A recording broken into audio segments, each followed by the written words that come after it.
नव वर्ष की आप सभी को शुभकामनाएं। नव वर्ष आप सभी के लिए मंगलमय हो, यही मेरी कामना है।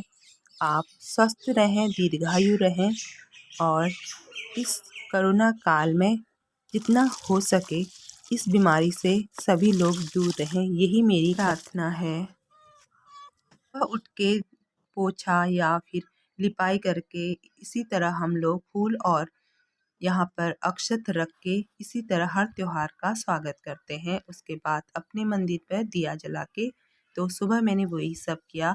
और इस बार मैं 31 नहीं मना पाई क्योंकि कुछ स्वास्थ्य कारण थे हमारे, और इस बार मंदिर भी नहीं जा पाई, घर पर ही पूजा कर ली थी। तो जब आप स्वस्थ होते हैं तभी आप कुछ कर पाते हैं और ये बहुत ज़रूरी है। और इस कोरोना काल में तो अपने आप को स्वस्थ रखना और भी ज़रूरी हो गया है।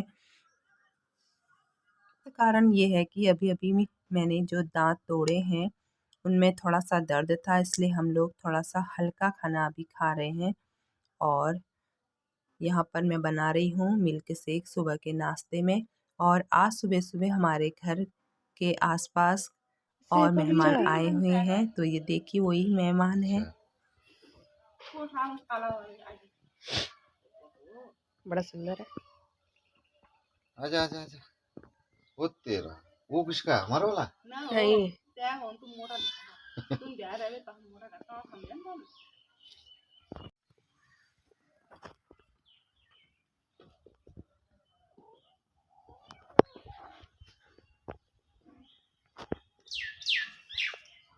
दिन का खाना भी मैं बहुत ही हल्का खाना बना रही हूँ और इसीलिए मैं बना रही हूँ खिचड़ी। और जब मैंने नीचे के 2 दांत तोड़े थे तब मेरे को बिल्कुल तकलीफ़ नहीं हुई थी, और जैसे ही मैंने ऊपर का एक दांत तोड़ा तो उसे तोड़ने में भी कम से कम 1.5 घंटे लगे। और उस समय मेरे को बिल्कुल तकलीफ़ नहीं हुई, उस दिन बिल्कुल तकलीफ़ नहीं हुई। पर उसके बाद 2-3 दिन मेरे को बहुत बुखार रहा है और मुझे पता चला है कि दांत जो होते हैं पहले से ही, और जो हम उसको तोड़ते हैं तो कितनी तकलीफ़ होती है, इसलिए दांतों को बचाना बहुत ज़रूरी है। तो समझ आ जाता है कि हमें ये खाना है, वो खाना है, और जब डॉक्टर बोल देता है कि आपको यहाँ पौष्टिक खाना ही खाना है, तब समझ में नहीं आता कि खाएँ क्या।